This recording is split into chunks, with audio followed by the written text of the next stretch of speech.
Chers frères et sœurs, bonjour. C'est un grand plaisir d'être avec vous tous ce matin et de voir cette salle bien remplie. Alors je salue tous ceux qui viennent de Brest. Levez les mains. Plédran. On lève les mains. Ah, je les vois. Saint-Malo. Voilà. Vannes. Ouais, Vannes est venu en force. Nantes. Ah, ouais. Angers. Ah ben oui. Le Mans. Ah, merci aux musiciens du Mans qui sont là, qui sont venus en force. Et nous finissons avec Rennes.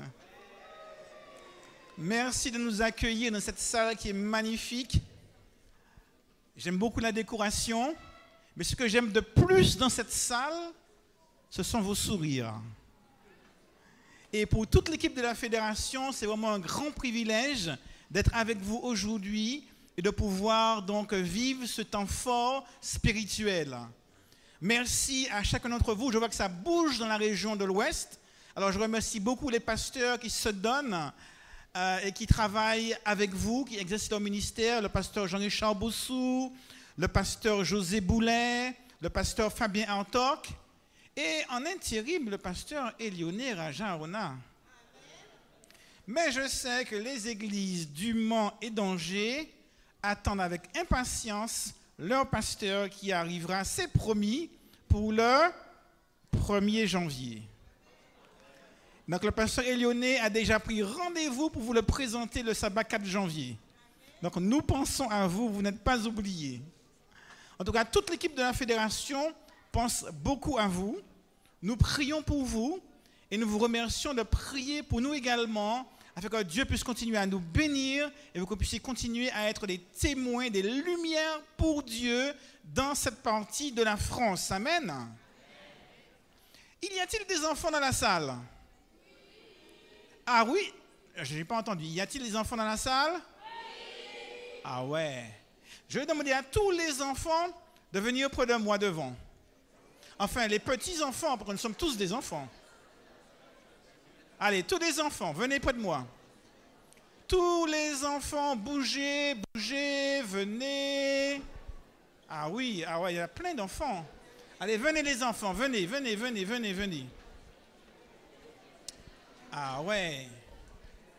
Il y en a encore d'autres, ça arrive de partout. Allez, regardez-moi les enfants, retournez-vous, regardez-moi. Ah ouais, il y a plein d'enfants. Alors, les enfants, je vais vous apprendre une phrase, d'accord? Et cette phrase, les adultes vont l'apprendre aussi cette semaine. C'est une phrase qui se trouve dans le défi. Alors écoutez bien ce que je dis. Répétez après moi. Ma vie est précieuse aux yeux de Dieu. Alors maintenant, c'est une répétition ça. Hein? Maintenant, je le fais. Je m'appelle Jean-Jacques et ma vie est précieuse aux yeux de Dieu. Tu t'appelles comment? Noah. Ah, mais vas-y. Noah. Ma vie est précieuse aux yeux de Dieu. Tu dis je m'appelle. Je m'appelle Evan et ma vie est précieuse aux yeux de Dieu. Je m'appelle Braulio et ma vie est précieuse auprès de Dieu. Je m'appelle Charlie et ma vie est précieuse aux yeux de Dieu. Je m'appelle Edson et ma vie est précieuse aux yeux de Dieu. Je m'appelle Victorine et ma vie est précieuse de Dieu. Je m'appelle Sylvie et ma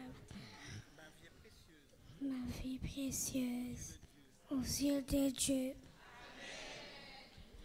Je m'appelle Enzo, ma vie est précieuse aux yeux de Dieu. Je m'appelle Loan et ma vie est précieuse et ma vie est précieuse aux yeux de Dieu. aux yeux de Dieu. Je m'appelle Camélia et ma vie est précieuse aux yeux de Dieu.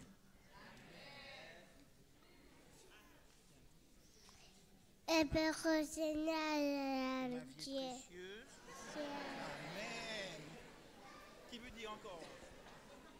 dire?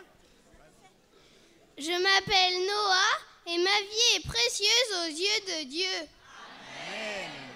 Alors maintenant, on va le dire tous ensemble, les enfants, d'accord? Juste ma vie. 3, 4. Ma vie est précieuse aux yeux de Dieu.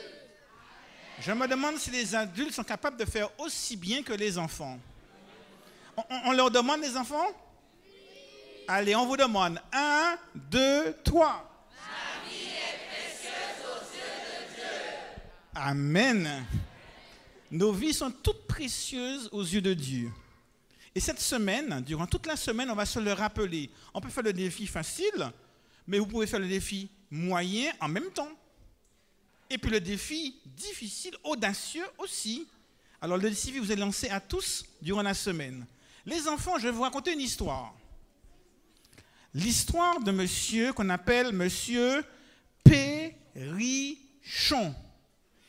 Wow, c'est comique ça, hein? Il s'appelait comment le monsieur? Monsieur Périchon, il avait une fille. Elle était grande. Elle avait à peu près 20 ans.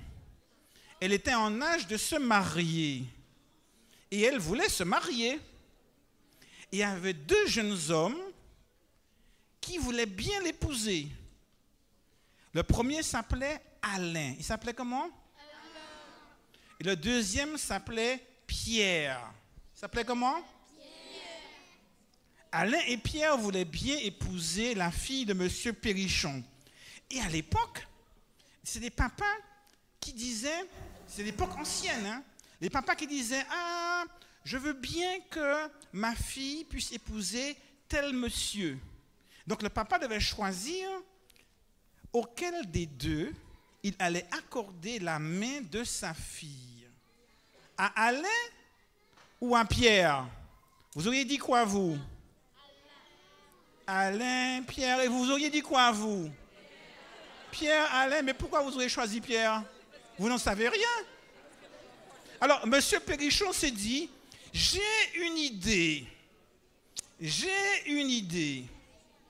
Afin de savoir à qui j'accorderai la main de ma fille, je vais les inviter tous les 2 à la maison pour manger, pour déjeuner.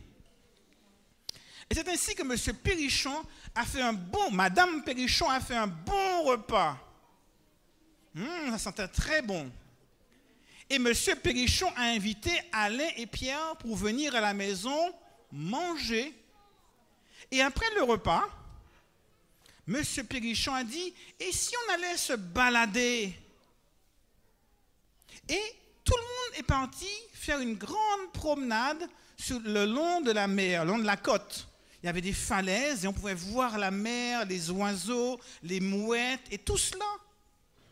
Et là, pendant qu'ils se baladaient, il y a M. Périchon qui glisse tout près de la falaise. Et de l'autre côté, tout en bas, c'était très, très, très, très, très profond. Et si M. Périchon était tombé, il serait mort. Et quand M. Périchon a glissé, Alain, qui était costaud, il a sauté, il a attrapé le bras de M. Périchon. Et il a remonté M. Périchon. Parce qu'il était très brave, Alain. Et c'est ainsi que Alain a risqué sa vie pour sauver M.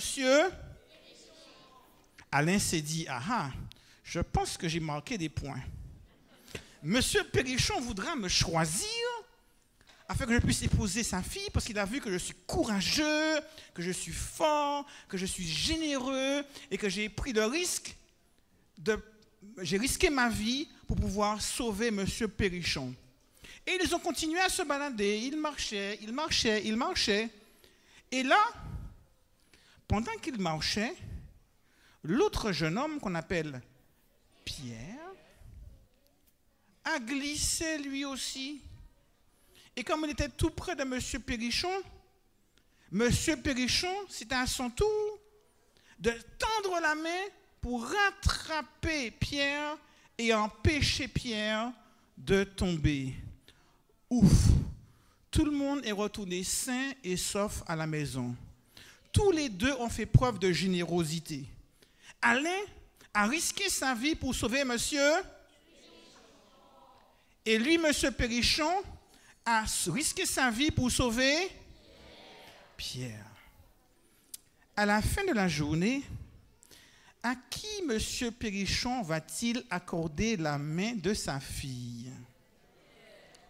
À Alain, qui a risqué sa vie pour le sauver, ou à Pierre, qui lui n'a pas fait grand-chose, mais qui pourtant a été l'objet de l'amour de monsieur Périchon. Tous les deux ont fait preuve de bonté, aussi bien Alain que monsieur Périchon. À qui va-t-il accorder la main de sa fille?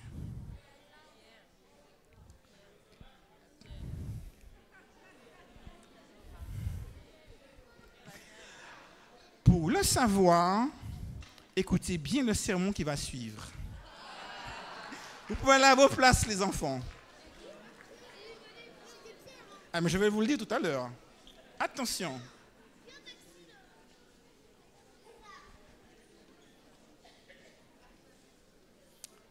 Quel suspense! La bonté. Faire preuve de bonté. Et c'est vrai que Paul nous parle de bonté. Dans Galates, au chapitre 6, les versets 9 et 10, versets qui nous ont été lus par Cathy, il est dit « Ne nous lassons pas de faire le bien. Profitons de toutes les circonstances pour pratiquer le bien. » Vous avez remarqué que Paul utilise ici deux expressions qui se ressemblent mais qui ne sont pas tout à fait pareilles. Au verset 9, il dit de faire le bien. Au verset 10, il dit de pratiquer le bien. Vous voyez la différence entre faire le bien et pratiquer le bien? En français, on fait tout. On fait la vaisselle, on fait le tour, on fait une promenade, on fait le clown. On met faire à toutes les sauces. D'ailleurs, on dit que c'est un auxiliaire, tellement on utilise ce verbe. On fait, on fait, on fait. Par contre, quand on dit « je pratique », qu'est-ce que cela veut dire? Qu'est-ce qu'on pratique dans la vie? On pratique un sport, on pratique la musique. Pourquoi on ne dit pas « je fais du sport » tout simplement? Parce que lorsqu'on pratique un sport, on le fait régulièrement, systématiquement, constamment. Et on progresse dans l'activité sportive parce que l'on ne fait pas du sport tout simplement, mais on pratique ce sport. Il en va de même pour la musique. Celui qui pratique un instrument de musique, il y a plein de musiciens ici. Puisqu'ils pratiquent un instrument, ils en font régulièrement.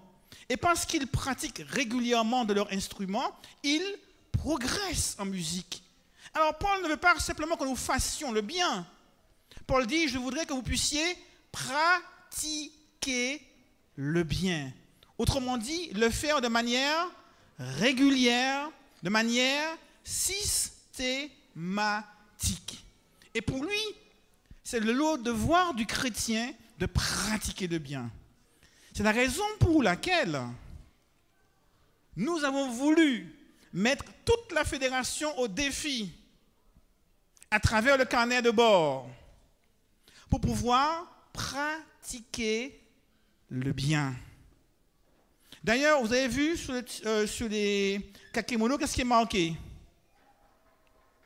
Espérance 2000. Non, c'est marqué 2019. Olivier, tu es où, Olivier? Est-ce qu'il est là, Olivier, dans la salle? Ah, je vois son épouse. Alors, nous allons rectifier la chose.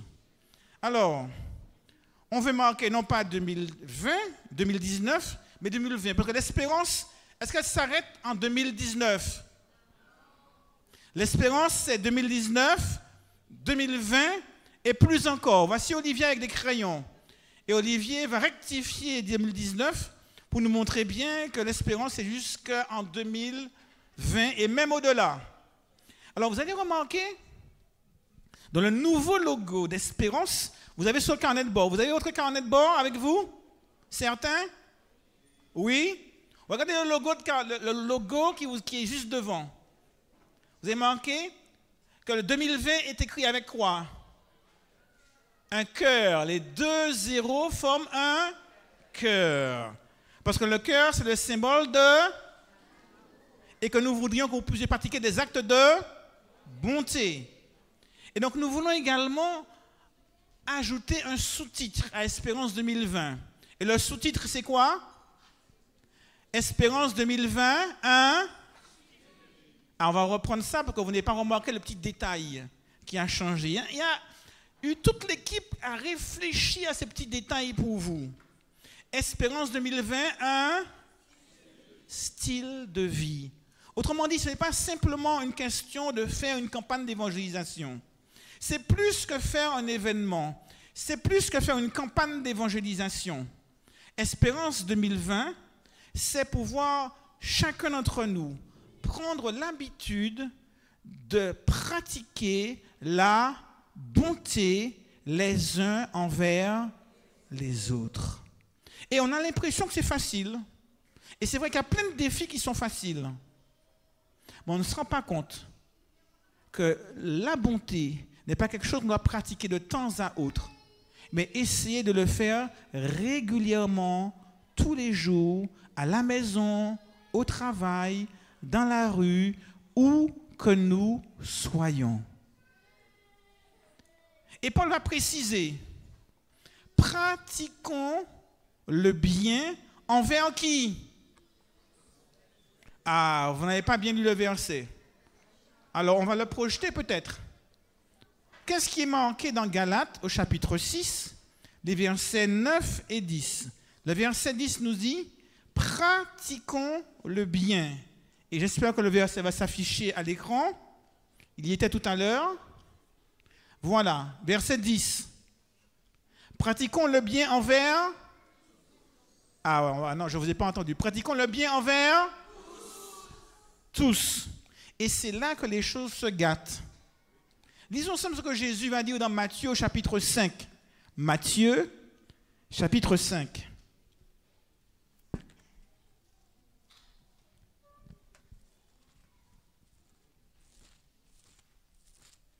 Matthieu, au chapitre 5, nous lirons à partir du verset 43. Qu'est-il dit? Vous avez appris qu'il a été dit, tu aimeras ton prochain et tu haïras ton ennemi.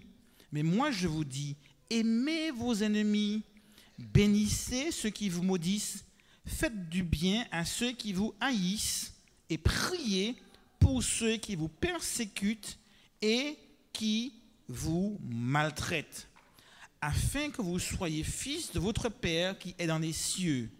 Car il fait lever son soleil sur les méchants et sur les bons, et il fait pleuvoir sur les justes et sur les injustes.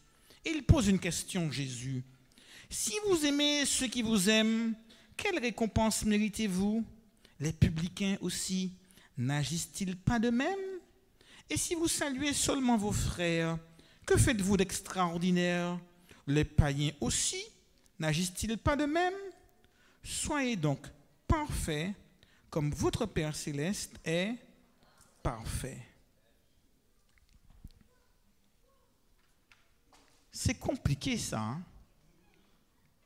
Le collègue qui vous a fait une petite misère, le voisin qui vous embête à chaque fois, qui gare sa voiture sur votre place de parking à chaque fois. Et ceux qui vous persécutent, ils font exprès de vous faire du mal. Jésus dit, il faut les... Voilà, ouais, c'est facile à dire, hein? C'est facile à dire qu'un grand sourire, hein? En plus, l'écorcher ma voiture en ouvrant sa porte, bah! Et puis son chat qui vient crotter à chaque fois dans le jardin. Et puis le collègue qui a réussi à monter les autres contre moi pour pouvoir monter en grade. Jésus dit qu'il faut aimer nos et bénir ceux qui nous... Et je dois dire, dans la réalité, ce que Jésus dit, ce n'est pas humain. Ah, je le dis, ce que Jésus dit ici, ce n'est pas humain. Mais c'est divin. Seul Dieu peut aimer ainsi. Et Jésus nous invite à aimer autrement que de la manière que les hommes ont l'habitude d'aimer. Mais d'aimer en aimant même ceux qui nous font du mal. Et ça, ce n'est pas facile. C'est même impossible. Jésus nous demande de faire quelque chose qui est impossible. Tout seul. Ça ne devient possible que si Dieu met son amour au-dedans de nous. Je reprends cette phrase. Ce n'est possible que si Dieu met son amour au-dedans de nous. Je dis au-dedans de nous comme ça rappelle la pub. Il veut le mettre au-dedans de nous. Il veut le mettre en nous. Et Dieu va nous montrer que seul son amour peut nous rendre à son image. Et Paul poursuit, pratiquer le bien envers tous. Mais il va préciser quelque chose. Il va dire, surtout envers les frères en la foi. Pourquoi Paul dit-il surtout envers les frères en la foi? Alors, je vous donne la réponse à la question. Monsieur Périchon. Monsieur Périchon, à la fin de la journée, a accordé la main de sa fille à Pierre. Oh là là là là là là. Pierre était content. Et Alain était triste. Et Alain va voir Pierre et lui dit, mais je ne comprends pas. C'est moi qui ai risqué ma vie pour M. Périchon. C'est moi qui suis allé avec tout mon courage pour le saisir par la main et l'empêcher de tomber dans le fossé. Je pensais qu'il serait content, reconnaissant, et que grâce à cela, il m'aurait accordé la main de sa fille. Et Pierre appelle Alain, lui dit, Alain, je vais te dire un petit secret. Et il lui dit dans l'oreille, j'ai fait exprès de tomber près de M. Périchon pour qu'il puisse me sauver. Quoi? Tu as fait exprès de tomber? Il a dit, oui, je connais le fonctionnement de l'être humain. Il n'aime pas ceux à qui ils sont redevables.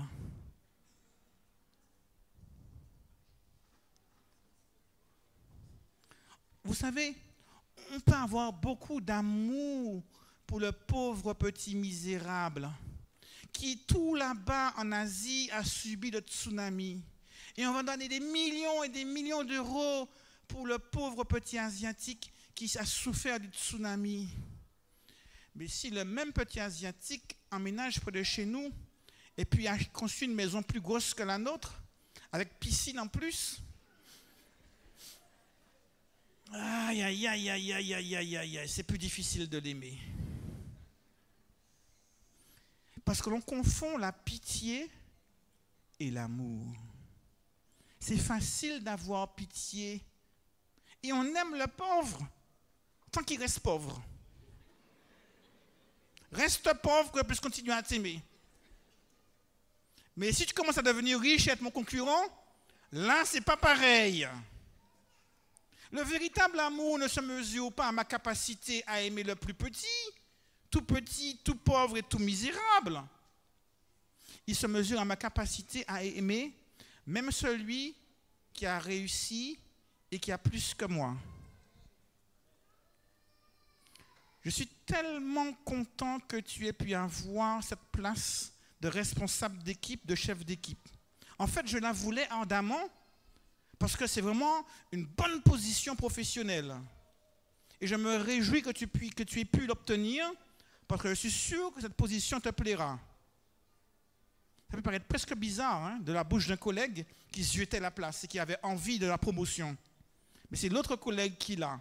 Se réjouit avec ceux qui réussissent. C'est compliqué. Et Paul le sait. On ne se dispute pas avec les étrangers, on se dispute avec les frères et sœurs. Les enfants se battent avec qui? Nos frères et sœurs. Et on confond parfois la pitié et l'amour. C'est la raison pour laquelle Paul dit surtout envers les frères. C'est la raison pour laquelle vous allez voir que dans le carnet de bord, avant de vous parler des défis vis-à-vis des inconnus et des étrangers, il y en aura. On vous parle de défis par rapport à vous-même, s'aimer soi-même, s'aimer au sein de la famille, les conjoints, les parents, les enfants. Et puis après, on ira aux voisins, aux collègues, aux étrangers, aux inconnus. Paul a dit envers tous, surtout envers les frères en la foi. Et Paul sait qu'on peut se lasser. On peut se lasser. C'est la raison pour laquelle il dit ne vous lassez pas. On peut se lasser parce que, comme Alain, on peut être déçu parce qu'on a été généreux, on n'a pas le sentiment d'avoir un retour sur investissement. Parce que ce n'était pas forcément désintéressé. Je vais essayer de l'illustrer, mais pour l'illustrer, j'ai besoin de 4 volontaires. Alors je vais passer dans l'assemblée, je vais choisir 4 volontaires. Je veux choisir des jeunes garçons. Donc les filles, vous êtes tranquilles déjà. Je ne dois saisir que les garçons. Alors, tiens, viens. Viens. J'ai un premier volontaire, on va l'applaudir bien fort. Va devant, va tout devant. Je choisis un deuxième volontaire. Alors, je regarde, un jeune homme qui est près de moi, il veut pas que je le regarde. Tu veux venir avec moi? Allez, viens. Allez, va rejoindre ton collègue. Alors, moi, je continue. Je vais de l'autre côté de la salle. Alors, les garçons qui sont là-bas, vous aussi, je vais faire appel à vous. Parce que j'ai besoin de plusieurs volontaires. Alors, j'en ai besoin à peu près de... Viens. Merci beaucoup. On l'applaudit. Oh ouais, il est grand. Oh là là. Et voici notre volontaire. Ah oui, mais il est tellement grand qu'il va fausser mon jeu. Excuse-moi, mais t'es trop grand pour mon jeu. Alors, je vais choisir notre volontaire. On l'applaudit quand même. Ah oui, Lali, c'est un basketteur. Un basketteur. Alors, comme il est basketteur, je veux des garçons qui ont à peu près la même taille. Alors, tu veux venir, s'il te plaît? Oui, toi. Tu n'es pas trop grand, j'espère. Ah, mais vous êtes tous très grands, hein? Non, ça va. Ça ira avec les autres. Allez, on applaudit bien fort. Alors, maintenant que j'ai 4 garçons, il me faut 4 chaises. Alors, je prends une première chaise ici. Ah là là. Il se demande qu'est-ce que je vais faire. Vous êtes courageux, n'est-ce pas? Je t'en prie, assieds-toi. Non, pas des chaises comme ça. Je vais prendre les 4 qui sont là-bas. T'inquiète pas, merci beaucoup. Assieds-toi sur la chaise. Tu t'assieds en regardant là-bas. Vas-y. Tu te tournes. Assieds-toi comme ça. Voilà. Si je lui retire la chaise de dessous de lui, qu'est-ce qui va passer? Il va? Oui ou non? Oui, hein, c'est logique. Ok, ça suffit, merci. Alors, je vais demander maintenant à un autre garçon de s'asseoir. Viens. Vas-y, assieds-toi. Assieds-toi. Tu regardes l'assemblée. Voilà. Bien. Relève-toi un petit peu. Voilà, assieds-toi à nouveau. Si je retire la chaise, est-ce que tu vas tomber? Ok, ça marche. Alors,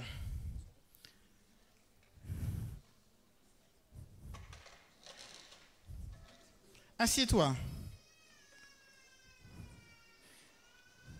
Et regarde par là. Oui, lève-toi un petit peu. Assieds-toi. Voilà. Et notre dernier volontaire, viens.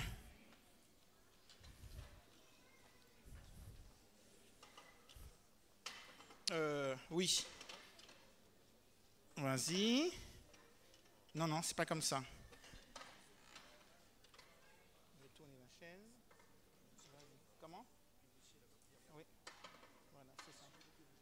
Vas-y, assieds-toi. Ça. Retourne-toi. Lève-toi. Vas-y, regarde par là. Ah, voilà. Recule-toi un petit peu. Voilà. Bien. Allez, c'est la foi maintenant. Couche-toi.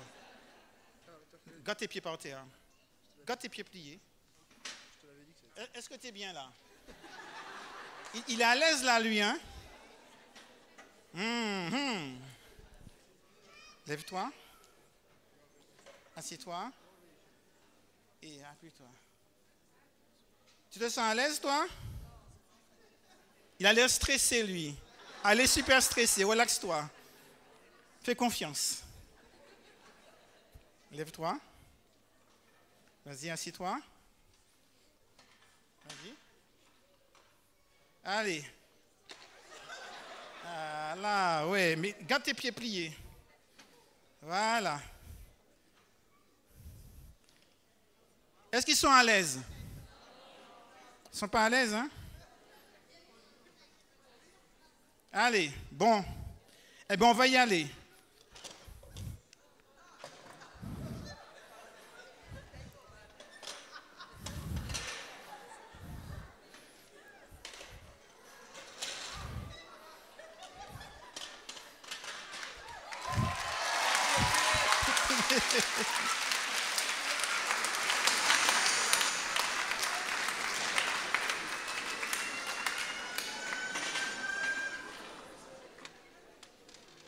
Merci beaucoup, messieurs.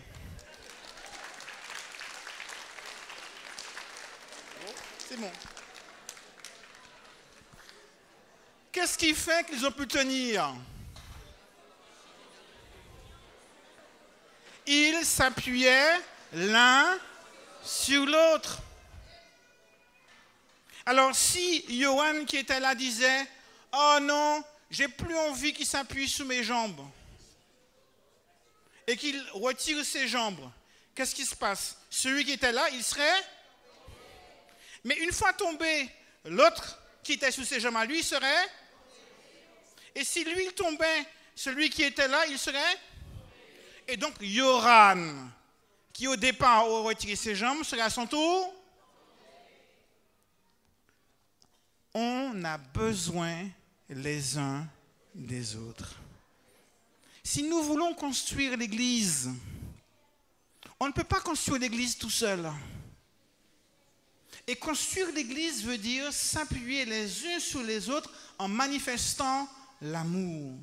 Chacun a une place importante dans l'Église, du plus petit jusqu'au plus grand. Hommes, femmes, compétents, moins compétents, quelles que soient nos qualités, notre histoire, nos qualifications, on a besoin les uns des autres. C'est la raison pour laquelle, dans la mandature, on a parlé « construisons ensemble ». Et c'est dans la construction ensemble que l'Église pourra s'édifier. Et cette construction se fait en incluant le maximum de personnes. Et tous ici dans l'Ouest, vous représentez une armée de témoins pour Jésus. Tous ici dans l'Ouest, toutes les églises ici représentées, vous êtes les lumières par lesquelles Dieu fait faire briller son amour sur ceux que vous côtoyez, dans le bus, au travail, dans la rue, à la maison. Par des actes quotidiens d'amour, Dieu va vous donner la possibilité de partager partager son amour avec ceux qui nous entourent. Et Paul va dire, vous récolterez quand? Quand Jésus reviendra? Au moment voulu. D'ailleurs, dans l'épître de Jean, au chapitre 13, juste avant de quitter ses disciples, Jésus a dit quelque chose. Lisons ensemble ce passage. Jean, au chapitre 13. Jésus va dire quelque chose. Je lis à partir du verset 34. Jean, chapitre 13, verset 34. Jésus dit, « Je vous donne un commandement nouveau. Aimez-vous les uns les autres. Comme je vous ai aimé, vous aussi aimez-vous les uns les autres. À ceux-ci, tous connaîtront que vous êtes mes disciples, si vous avez de l'amour les uns pour les autres. » Là, Jésus dit quelque chose de fondamental. À quoi peut-on reconnaître un disciple de Jésus? Parce que le samedi, il va à l'église avec sa Bible et son cantique? À quoi peut-on reconnaître un disciple de Jésus? Ah, parce qu'il fait des offrandes généreuses? Même si la trésorière est contente chaque fois qu'il y a des offrandes généreuses. À quoi peut-on reconnaître un disciple de Jésus? Parce qu'il a un beau costume, une belle cravate, qu'il est bien habillé? À quoi reconnaît-on un disciple de Jésus? Si vous avez de l'amour les uns pour les autres. Qu'est-ce qui différencie un chat d'un chien? Bah oui, les spécialistes vont vous donner des critères de différenciation pour pouvoir permettre d'identifier quel animal est un chien et lequel est un chat. Et ils le font pour tous les animaux, pour les plantes, pour les oiseaux. Et Jésus a lui aussi voulu donner un critère qui puisse permettre de différencier celui qui est son disciple et celui qui n'est pas son disciple. Et le seul critère de différenciation retenu par Jésus pour identifier qui lui appartient est l'amour. C'est la raison pour laquelle Paul dit, si vous n'avez pas l'amour, vous n'êtes rien. On a un peu dit, je suis un grand théologien, je connais la loi par cœur, je fais ceci, je fais cela. Si on n'a pas d'amour pour son épouse, si on ne montre pas de l'amour à son époux, à ses parents, à ses enfants, à ses frères, à ses sœurs, à ses collègues, à ses voisins, aux inconnus, alors on est en difficulté. Le seul critère de différenciation donné par Jésus à ses disciples, c'est l'amour. L'amour peut faire toute la différence dans la vie de couple. L'amour peut faire toute la différence dans la famille. L'amour peut faire toute la différence sur le lieu de travail. L'amour peut faire toute la différence dans mon voisinage. Si vous avez l'amour les uns pour les autres. Et Dieu est disposé à vous donner son amour. Moi, je me rends compte que j'ai besoin encore plus de l'amour de Dieu. Parce que parfois, on fait des choses, on croit qu'on aime, et on se rend compte qu'on n'aime pas suffisamment. Et ce matin, j'ai envie de demander à Dieu de mettre au-dedans de moi un peu plus de son amour, pour que je puisse aimer les miens encore plus, les collègues encore plus, les frères et sœurs encore plus, les voisins et les collègues encore plus. Qui a envie de l'amour de Dieu ce matin? Je vois plein de mains. J'ai une bonne nouvelle. Jésus désire nous donner encore un peu plus de son amour. Et alors que nous engageons dans Espérance 2020, alors que nous voulons faire des campagnes d'évangélisation, alors que nous voulons parler de Dieu aux autres, eh bien nous voulons plus que jamais dire à Dieu, Seigneur, je me rends compte que j'ai besoin encore d'aimer davantage ceux qui m'entourent, Mais cet amour, où irais-je le chercher? Je ne peux pas aller au supermarché le chercher. Où irais-je le quémander? Il n'y a qu'une personne qui puisse me l'accorder. Et cette personne, c'est Dieu lui-même. Alors ce matin, j'aimerais que nous puissions aller vers ce Dieu qui est à l'origine de l'amour, vers ce Dieu qui est la plus grande réserve d'amour qui existe. Aller vers ce Dieu qui a dit la plus grande, la plus profonde, la plus précise définition qu'on puisse donner de moi, tient en 3 mots. Dieu est amour. Alors c'est la raison pour laquelle j'invite tous ceux qui le veulent en ce matin à se joindre à moi. Nous dirons à Dieu, Seigneur, je veux encore davantage de ton amour. Je veux que tu me remplisses de cet amour afin que je puisse vivre ton amour auprès de tous ceux qui m'entourent. Ceux qui le désirent, eh bien, rejoignez-moi en vous mettant debout et nous prions ensemble.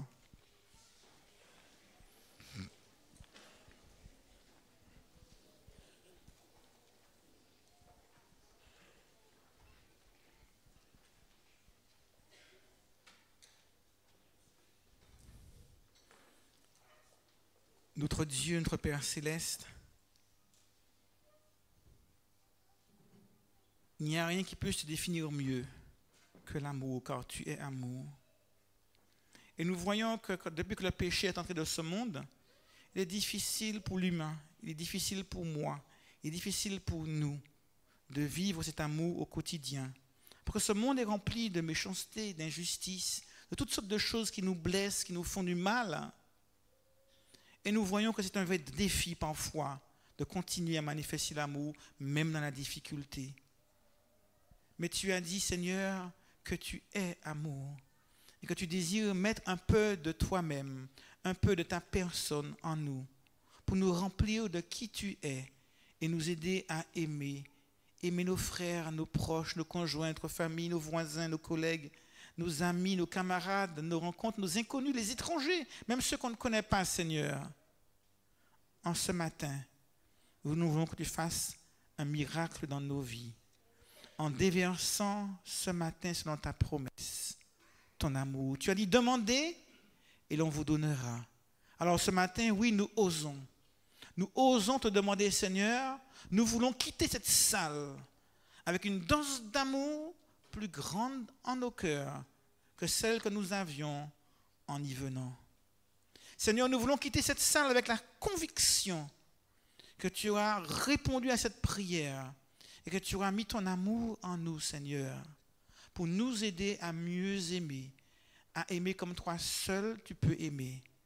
Oui, Seigneur, merci d'avoir répondu à cette prière.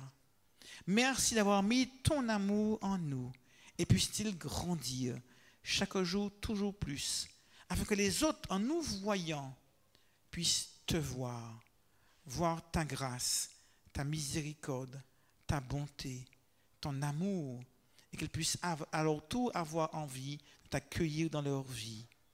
Nous t'avons prié au nom de Jésus et pour ta gloire éternelle. Amen.